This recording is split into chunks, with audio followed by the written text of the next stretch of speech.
এখনো ওই কবর আছে, 13 বৎসরের ছেলের কবর, 13.5 বৎসর, 13 বৎসর 6 মাস, বৎসরে একবার 12 সাগরের পানিগুলা উপরে ওঠে আর এই কবরের দেওয়ালে যায় একবার টাচ করে, একদিন টাচ করে, আর বৎসরে দ্বিতীয় দিন টাচ করে না।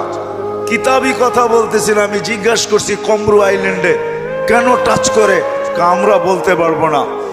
তা আমি বলছি কিতাবি কথা না, আমার বিবেক বলে বৎসরে একবার যখন আসে, ভারত মহাসাগর মনে হয় আল্লাহকে বলে, আল্লাহ মদিনা মুনাওয়ারায় যে রওজায়ে আতহারে চুমা খাওয়া আমার পক্ষে সম্ভব না, কিন্তু মুহাম্মদ ইবনে ওসমান ইবনে আফফান, ওসমান রাদিয়াল্লাহু তাআলা আনহুর ছেলে, নামও মোহাম্মদ, ওই ফ্যামিলির সাথে সংযুক্ত, আমার পদদেশে শুয়ে আছে, একবার অনুমতি দে না বৎসরে এই মুহাম্মদের কবরে চুমা খায়, ওই মুহাম্মদের কবরে চুমা খাওয়ার স্বাদ নিতে চাই। আপনি বলবেন এটার প্রমাণ আপনি কি করে দিবেন? আরেক হাদিস দিয়ে প্রমাণ দেওয়া যাবে যেটা সত্য। জাবের রাদিয়াল্লাহু তাআলা আনহু বলেন, আল্লাহ রাসূল ঘুমায় আছে, আমি পাশে বসে আছি, দেখতেছি দূরের থেকে গাছটা মানুষের মতো হাঁটতে হাঁটতে আসলো, আল্লাহ রসুলের মাথার কাছে দাঁড়ায় গেল, দীর্ঘক্ষণ দাঁড়ানোর পরে আবার মানুষের মতো হাঁটতে হাঁটতে নিজের জায়গায় যায় লেগে গেল, বুঝাই যাইতেছিল না ও একবার উঠছে আবার ফিরত আসছে। আল্লাহ রসুল যখন ঘুমের থেকে উঠছে, তো আমি বললাম, ইয়া রাসূল আল্লাহ, গাছটা মানুষের মতো হাঁটতে হাঁটতে আসলো, আপনার মাথার কাছে দাঁড়ায় ছিল, দীর্ঘক্ষণ পরে চলে গেল। আল্লাহ রসুল মুস্কি মুস্কি হাসতেছিলেন আর বলতেছিলেন, ও আমাকে দূর থেকে দেখতেছিল, মন ভরতেছিল না, আল্লাহর কাছে দোয়া করছেন, আল্লাহ আপনার বন্ধু এত কাছে আসছে, একটু অনুমতি দিলে হয় কি আমি একটু কাছের থেকে যায় দেখা আসি মন ভরা। আল্লাহ যদি গাছের দোয়া কবুল করতে পারে, আমার বিশ্বাস ভারত সাগরের দোয়া আল্লাহ কবুল করছেন, নাইলে আল্লাহ ডাকবে আসবে না। আর শুধু নামাজের জন্য তো ডাকে না, নামাজের জন্য ডাকে না, শত জিনিস দেখানো যায়, শত জিনিস দেওয়ার জন্য ডাকে, শত জিনিস। সবগুলাকে একসাথে বলি, নামাজের জন্য আল্লাহ ডাকেন না, আপনার আমার এই ছোট জীবনটা পূর্ণতা লেখা দেওয়ার জন্য ডাকেন, পূর্ণতা লেখা দেওয়ার জন্য। বলবেন এটা কোত্থেকে বাড়ি করলেন? হাদিসে আছে, ইদা সালুহা সালুহা সাইরুল আমাল, নামাজ ওকে, জীবন ওকে। আল্লাহ বলে তোর জীবনটাকে পূর্ণতা লেখা দেওয়ার জন্য তোকে মুসল্লায় ডাকতেছি, নাইলে ডাকার প্রয়োজন ছিল না, তোকে কেন ডাকবো? তুই কে? যা হোক, যেটা বুঝাইতেছিলাম, তৃতীয় স্বাধীনতা দিছেন মত আদর্শগত, চতুর্থ স্বাধীনতা দিছেন সোসাইটিগত। সমর্থ থাকলে দুনিয়ার যেই কোথাও বাস করা যায়, কোনো বাধা বিপত্তি নাই। আপনি বলবেন আমার সমর্থ আছে, আমি আমেরিকা বাস করতে পারবো, দেন না, ওদের ব্যাংকে টাকা জমা, বাড়ির থেকে আইসা নিয়ে যাবে। সত্য এটাই।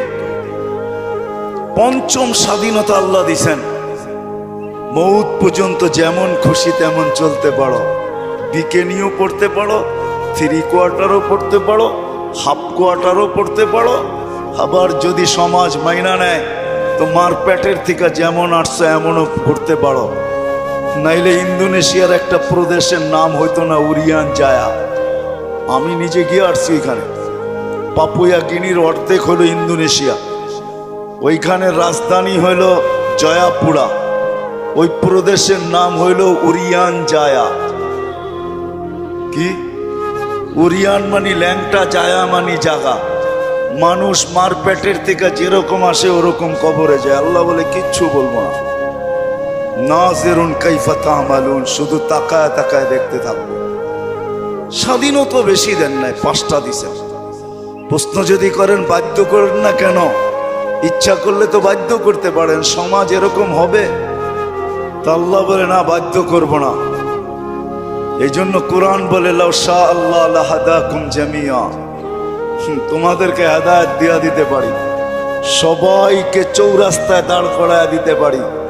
হেদায়েত মানি সোজা করে ফেলতে পারি, সোজা, নড়াচড়ার ক্ষমতা থাকবে না তোমাদের, বিলকুল সোজা করব। লাউ শা আল্লাহ লাজালাকুম উম্মাতান ওয়াহিদা, ইচ্ছা করলে এক বানায় দিতে পারি, এক। দুই কোনো শব্দ তোমাদের সমাজে থাকবে না, সব এক থাকবে। পারে? হ্যাঁ, প্রমাণ? আল্লাহ বলে উনজুর ইলাস সামাই ওয়া ইরতিফাইহা, আকাশ দেখ, উচ্চতা দেখ। উনজুর ইলাশ শামসি ওয়া শুআইহা, সূর্য দেখ, কিরণ দেখ। উনজুর ইলাল বিহারি ওয়া আমওয়াজিহা, সমুদ্র দেখ আর তরঙ্গমালা দেখ।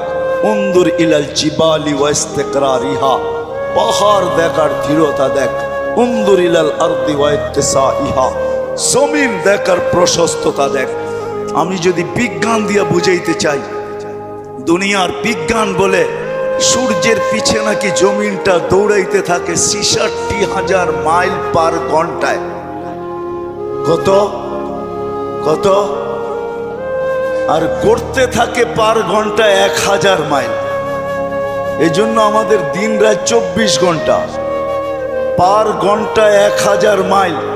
২৪ ঘন্টায় একবার প্রদক্ষিণ হয় ঘুরা, যার কারণে ২৪ ঘন্টায় দিন রাত। আচ্ছা, যেটা ঘন্টায় ১,০০০ মাইল গতিতে চলে, ওটার উপরে বসে আছেন তো বসে আছেন কি করে? আমাকে যুক্তি দিয়া বুঝান না, বসে আছেন কি করে? ২০০ মাইল ব্যাগে চললেই তো উড়া যায়, ঠিক না? ১,০০০ মাইল ব্যাগে এটা চাক্কির মতো ঘুরতেছে। ৬৬,০০০ মাইল ঘন্টায় গতিতে এটা ছুটতেছে, দৌড়াইতেছে। আপনি বসে আছেন কি করে? বাসগুলা চলে কি করে? বিল্ডিং গুলা দাঁড়ায় আছে কি করে? আল্লাহ বলে বাধ্য করছি, ওয়াজআলনাল আরদা কারারা, আমি মানুষের শান্তির জায়গা জমিনকে নির্ধারণ করছি। জমিনকে বলছি তুই ছোট ছোট, তাতে কিছু আসে যায় না। তুই ঘোর ঘোর, তাতে কিছু আসে যায় না। খবরদার যদি কারো গায়ে বাতাস লাগলো, আল্লাহ বলে বাধ্য করছি, তোকেও বাধ্য করতে পারি। বিদায় আসেন, শেষ জায়গায় চলে আসছি, আর বাড়ানো যাবে না।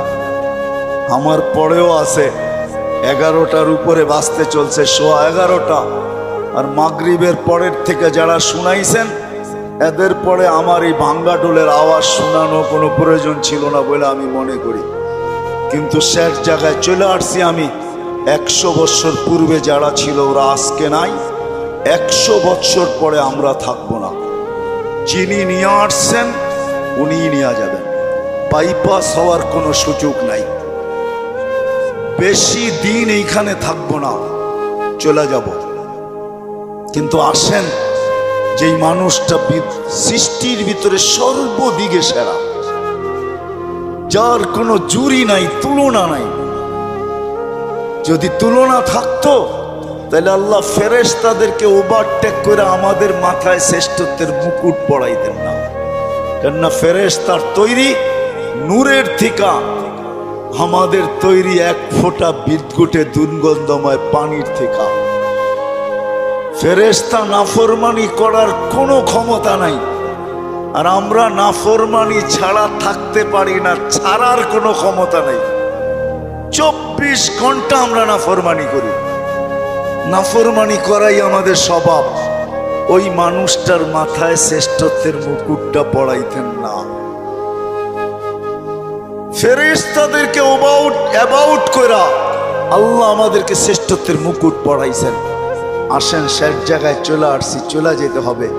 একটু ভাবেন, এই মজলিসে বসা যে আপনি আর আমি যাব তো বটে, যদি আখিরাতকে বিশ্বাস করেন, মউতকে বিশ্বাস করেন, যদি হিসাব কিতাবকে বিশ্বাস করেন, আর যদি না করেন তাহলে আবার পিছনে যাব। মেসেজ কোরআনে দেওয়া আছে, তোমাকে বিশ্বাস করতে আমরা বাধ্য করব।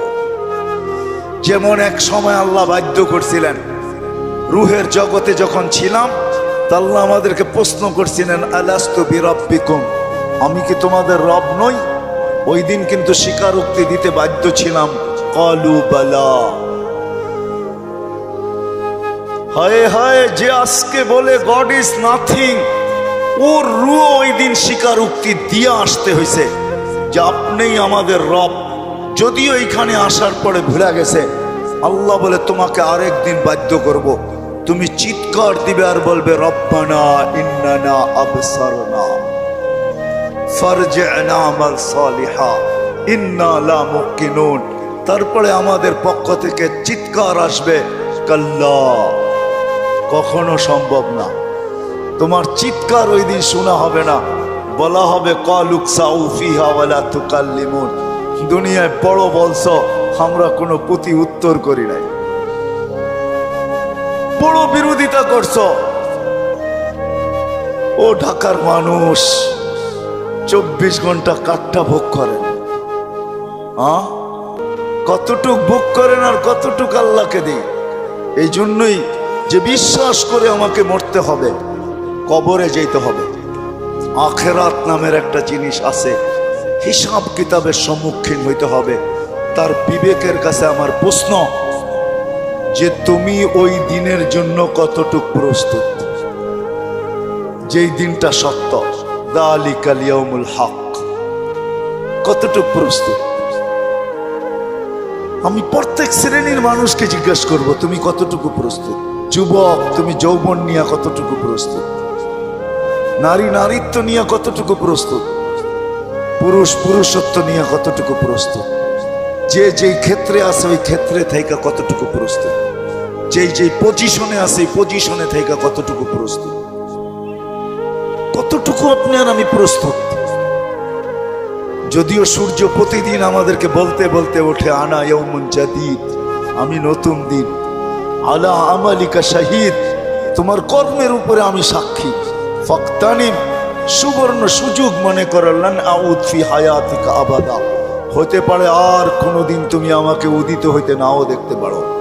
প্রতিদিনের সকালে সূর্য এই চিৎকার দিতে দিতে ওঠে, জমিনটা প্রতিদিন শতবার আমাদেরকে সতর্ক করে, তামশি আলা যাহরি মাসিরুকা ফি বাতনি, আমার পিঠে বিরাজমান, অতি সত্বর আমার পেটে আসবে। আজকে সকালে আমি সিলেট থেকে আসতেছিলাম, কোনো এক কোম্পানির বাসে প্রতিশ্রুতি ছিল সুপারভাইজারের সাথে যে আজান যেখানে হবে ওইখানেই থামায়া দিব। আসতে আসতে যদিও শেষ ওয়াক্তে কোনো মতে 4 রাকাত পড়তে পারছি, 4 রাকাত কোনো মতে পড়তে পারছি আর কি। সে তার প্রতিশ্রুতি ঠিক রাখে নাই। কোম্পানির নাম বলবো না, কিন্তু আমি ভাবি যে হায় মানুষ, ব্যবহার করো আল্লাহ। আল্লাহ 24 ঘন্টা আল্লাহটা ব্যবহার করে, এতটুকু ভাবে না যে আমি চলে যাব। আমি কতটুকু প্রস্তুতি নিলাম, কতটুকু প্রস্তুত? বেশি তো চান না, 24 ঘন্টা 1 ঘন্টা চান, বেশি তো চান নাই। বেশি চাইছেন? 32 রাকাত নামাজ পড়তে কতক্ষণ লাগে? 1 ঘন্টা, পার রাকাত 2 মিনিট, 64 মিনিট লাগে। 1 ঘন্টা 4 মিনিট। সারা বৎসরে তো বেশি চান নাই, 12 মাসে একটা মাস চাইছেন। রোজা বেশি তো চান নাই, শতকরা 2.5% চাইছেন, বেশি তো চান নাই। জীবনে একবার হজ চাইছেন, বেশি তো চান নাই। হুকুম আহকাম তো বেশি না। বিদায় আসেন, আমি কথার শেষ জায়গায় চলে আসছি। আসেন আজকে এই মাহফিল থেকে ভাবি যে যেই কোনো মুহূর্তে আমি চলে যেতে পারি। আমার সমাজের মানুষগুলা ভাবা উচিত, যেই কোনো মুহূর্তে চলে যেতে পারি, কিন্তু আমার প্রস্তুতি কতটুকু, প্রস্তুত কতটুকু? কোরআন তো আমাকে মেসেজ দিয়া রাখছে, লা তুসআলুন্না আনিন নাঈম। শোনো শোনো, যা কিছু দিছি, হায় আপনি চোখ দিয়া দেখেন, ছোট একটা চোখ দেখেন, আপনি ভাবেন আমার চোখটা ছোট, এটা দিয়ে তো দেখি, ঠিক না? এই ছোট চোখে 13 কোটি করে 26 কোটি ক্যামেরা ফিট করা আছে। আপনি কোনোদিন ভাবছেন আপনার জিহ্বাটা কত বড় প্যাথোলজি সেন্টার? দুনিয়ার কোনো প্যাথোলজিক্যাল মেডিসিন শুধু 2-1টা মেশিন ছাড়া, ডায়াবেটিসের মেশিনে দেওয়ার লগ লগ বইলা দেয় কত আছে, আর জ্বর মাপার মেশিনটা এখন বইলা দেয়। আগে বগল তলে নিয়ে অনেকক্ষণ ধরে রাখতে হতো, নাইলে জিহ্বার নিচে অনেকক্ষণ ধরে রাখতে হতো। এখন একটু উন্নতি করছে, এখন ধৈরা বইলা দেয় কতটুকু আপনার তাপমাত্রা আছে। এরকম কোন দ্রুত মেশিন আছে জিহ্বা টাচ করবে আর বইলা দিবে? জিহ্বা তো টাচ করতে দেরি, বলতে দেরি।